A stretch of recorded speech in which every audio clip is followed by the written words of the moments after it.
নমস্কার প্রিয় দর্শক বন্ধুরা, সকলে প্রণাম এবং শুভেচ্ছা নেবেন।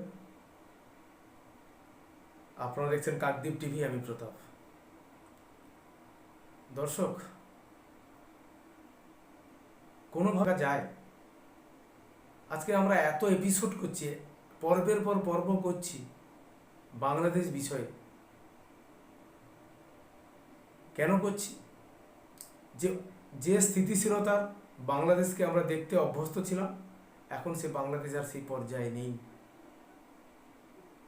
যা খুশিতেই চলছে, অন্যায় রাজত্ব চলছে, তার একটি প্রকৃষ্ট উদাহরণ, একটি ভিডিও দেখুন, তারপরে সম্মোহিত বিশ্লেষণে যাব। এই সরকারের দেশটারে গোরস্থানে নিয়ে তারপরে পদত্ব করবো আমি মনে কইলাম। এই সরকার বাই আমেরিকাতে যায় ভিডিও কনফারেন্সে রিজাইন দিব যে আমি আর সরকার নাই, পদত্যাগ করছি। ঠিক আছে, এই হইব সর্বশেষ দৃষ্টিভঙ্গিতে কইছে। এটা আমি কেমনে বুঝুম? ওনার মাথার ইয়াকে আমার আছে যে অনেক কোন দৃষ্টিতে এটা কইছে আমি তো বুঝি না। তবে আমি জানি বর্তমান যেটা চলে যে সংস্কারের নামে যে সরকার সংস্কার করবো, এই সরকার কি আরো 200 বছর সংস্কার করতে পারবো? এটা পাগলামি। কি সংস্কার করবো? এই ম্যান্ডেট আছে সংস্কার করানোর? এই হিম্মত আছে? একটা সিন্ডিকেট ভাঙ্গার মতো হিম্মত সরকারের নাই যাই পুরো একটা দেশ সংস্কার করতে বুঝলা? আরে মিয়া, এই দেশে এই সরকারের দেশটারে গোরস্থানে নিয়ে তারপরে পদত্যাগ করবো আমি মনে কইলাম। যদি আরো 18 মাস পরে নির্বাচন দেয়, আপনি 18 মাসের রেজাল্ট আমার তুমি লিখিত নেন, এক মাস করে আমি কইতাম পারবো এই মাসে কি করবো, পরের মাসে কি করবো, এমনি লাস্টে কি করবো। আপনার সর্বশেষ একটা কথা কই, এই সরকার বাই আমেরিকাতে যায় ভিডিও কনফারেন্সে রিজাইন দিব যে আমি আর সরকার নাই, পদত্যাগ করছি। ঠিক আছে, এই হইব সর্বশেষ এই সরকার কি ইয়া করবো? ছাত্ররা এটা করে নাটক, কোটা নিয়ে আন্দোলন হয়েছে না, যে কোটা বাদ দিতে হইব। অন্ত এটা কোটার আন্দোলন না, এটা ক্ষমতার আন্দোলন। আর এই যে কোটা নিয়ে আন্দোলন করেন আপনাদের প্রফেসর ইউনূস, কোটায় প্রধান উপদেষ্টা জো বাইডেন প্লাস আমেরিকার কোটায় প্রধান উপদেষ্টা হচ্ছে ডক্টর ইউনূস। রেজওয়ান আহমেদ কিন্তু সুন্দরী কোটায় প্রধান উপদেষ্টা হয়েছে। নাহিদ হাসনাত এরা কম বয়সের লোক, কোন কোটা উপদেষ্টা হয়েছে? এরা কোটা হয়েছে না উপদেষ্টা? তো কোটা বাদ গেছে বাংলাদেশের তুমি কই বাদ হয়েছে? নাটক করেন আপনারা। এরপর আইন আপনারা শিক্ষিত রাজনীতি করেন, ভাষণিতে করেন, ঠিক আছে, মহাজ্ঞান। এই দেশের মানুষ আমরা কিছু বুঝি না, আমরা পণ্ডিত। আপনারা পড়ালেখা করেন, পড়ালেখা সময় করবেন, আপনার কি জায়গায় মানায়? রাজনীতি করেন কাম কি? যদি রাজনীতি করতে হয় তাহলে যারা এই যে এই ক্যালিফোর্নিয়া বিশ্ববিদ্যালয়ে পড়ে এরা তো আমেরিকা চালাইতো, নাসার বিজ্ঞানীরা আমেরিকা চালাইতো না? এরা তো এগুলো জায়গাতে আছে যে রাজনীতি বোঝে, এরা দেশ চালাইবো। কারণ দেশের কূটনৈতিক কিছু বিষয় আছে, এটি বোঝা লাগে। আপনি একটা বিষয় পণ্ডিত, ঠিক আছে, ডক্টর ইউনূস তো এক বিষয় পণ্ডিত, নোবেল হয়েছে, কিন্তু রাজনীতি বিষয় পণ্ডিত বোঝে রাজনীতি। এই দেশে কয়দিন আছিল এই দেশে, কিন্তু দেশের হ্যান্ডেল ধরে লিছে, বোঝে আর না বোঝে আয়া বইছে, কিন্তু অন বুঝবো যে কই। রুটি রোজগারের জন্য রিক্সা চালিয়ে খায় বাংলাদেশে, তার একটি কথোপকথন আমরা শুনলাম। তিনি যথার্থই বলেছেন, এবং তিনি যে কতটা এডুকেটেড, কতটা শিক্ষিত, তিনি তার বক্তব্যের মাধ্যমে প্রমাণ করেছেন যে বাংলাদেশ সত্যিকারের কোন অবস্থানে রয়েছে বা যাচ্ছে। তিনি যেটা মোদ্দা কথা বলছেন যে এই তত্ত্বাবধায়ক সরকারের আর একদিনও ক্ষমতায় থাকার কোনো অধিকার নেই। এরা কারা? এরা কিভাবে ক্ষমতায় এসছে? এরা কি সংস্কার করবে? দেশের কি ভালো করবে? কোনো একটা কাজও তারা এখনো ভালো করতে পারেনি। উল্টে তারা মানুষের জীবনে দুর্বিষহ করে তুলেছে। মানুষের দ্রব্য মূল্য বৃদ্ধিতে মানুষ নাজেহাল, দেশে আইন শৃঙ্খলার চূড়ান্ত অবনতি ঘটেছে, এগুলো তার বক্তব্যে ফুটে উঠেছে। তার যে ভাবনা একজন রিক্সা চালকের, সেটা সত্যি সম্মান দেওয়ার মতো, যে কতটা প্রজ্ঞা, কতটা বিজ্ঞ না হলে এইরকম বক্তব্য রাখা যায় না। এবার একটি প্রশ্নে আসছি। গতকাল পররাষ্ট্র উপদেষ্টা তৌহিদ হোসেন তিনি একটি প্রেস কনফারেন্স করেছিলেন। সেখানে তিনি বলছেন সর্বদলীয় বৈঠক হয়েছে এবং সেখানে সংবিধান সংশোধনের বিষয়ে একটি ঐক্যমত মতামত তৈরি হয়েছে।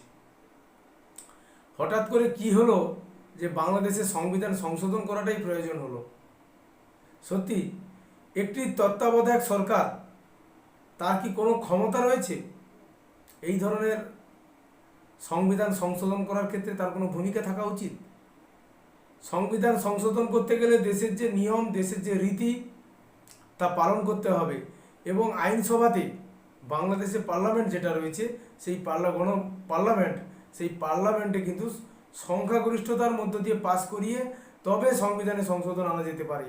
কিন্তু এই তত্ত্বাবধায়ক সরকারের কত বড় সাহস, হাত কত বড় দেখেছেন? এই ইউনূস সাহেব যে কত বড় একজন উচ্চাকাঙ্ক্ষী মানুষ, তিনি তার প্রমাণ কিন্তু এখন থেকেই দিচ্ছেন। কিভাবে বাংলাদেশে শেখ মুজিব তথা জাতির জনকের যে কার্যকলাপ, তার যে ইতিহাসকে ভুলিয়ে সম্পূর্ণ মৌলবাদীদের দ্বারা পরিচালিত হয়ে তিনি ইসলামিক কান্ট্রি হিসেবে ঘোষণা করতে চাইছেন বাংলাদেশকে। তিনি মর্যাদা রাখছেন, তিনি কথা রাখছেন কাদের? মৌলবাদীদের দ্বারা, যাদের দ্বারা তিনি সরকারে প্রতিষ্ঠিত হয়েছেন, ক্ষমতা ভোগ করছেন, তাদের কথা তিনি রাখছেন। একটি ধর্মনিরপেক্ষ রাষ্ট্রকে তিনি ইসলামিক রাষ্ট্রতে কনভার্ট করার চেষ্টা চালিয়ে যাচ্ছেন। এখানে কারা চলছে? এই খেলাটি কিন্তু তিনি অনেক দিন আগেই খেলছিলেন এবং এক প্রকার ষড়যন্ত্র মাফিক এই আওয়ামী লীগ সরকারকে ফেলে দেওয়া হয়েছে এবং তিনি ক্ষমতা ভোগ করছেন। তিনি অত্যন্ত উচ্চাকাঙ্ক্ষী।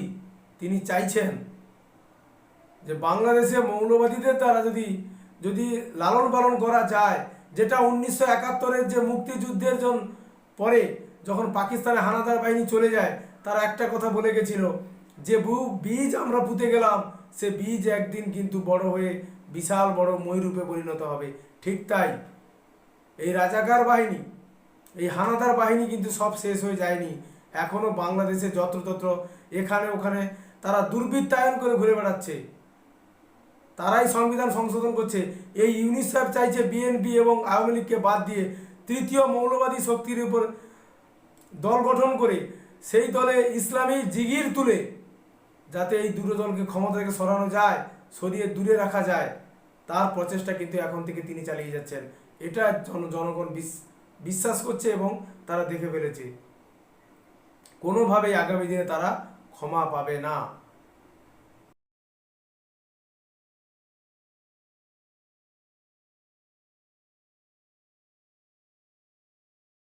মানুষকে জাগতে হবে।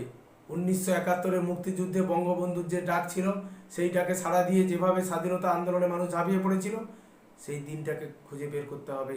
আবারও সংগ্রামের পথ নিতে হবে, না হলে কোনোভাবেই বাংলাদেশের যে অস্তিত্ব, এটা কিন্তু কায়েম থাকবে না। এই দুর্বৃত্তরা, এই লুম্পেনরা এইভাবে বাংলাদেশে দাপাদাপি করে বেড়াবে এবং বাংলাদেশের স্বাধীনতা, অখণ্ডতা এবং বাংলাদেশের ধর্মনিরপেক্ষ যে আদর্শ, সেটাকে নষ্ট করে দেবে। অতএব বাংলাদেশি মানুষদেরকে সাবধান হতে হবে, আপনাদেরকে জেগে উঠতে হবে, আপনাদেরকে সংগ্রাম করতে হবে। তার মাধ্যমে এই দখলদার ইউনূস সরকারকে হটিয়ে আপনাদের স্বাধীন গণতন্ত্রের প্রতিষ্ঠা করতে হবে। যে স্বাধীন গণতান্ত্রিক ব্যবস্থার মাধ্যমে নতুন সরকার আসবে, তার হাতে ক্ষমতা হস্তান্তর করতে হবে। এটাই হওয়া উচিত। আজকের পর্ব এখানেই দর্শক। জয় হিন্দ, বন্দে মাতরম।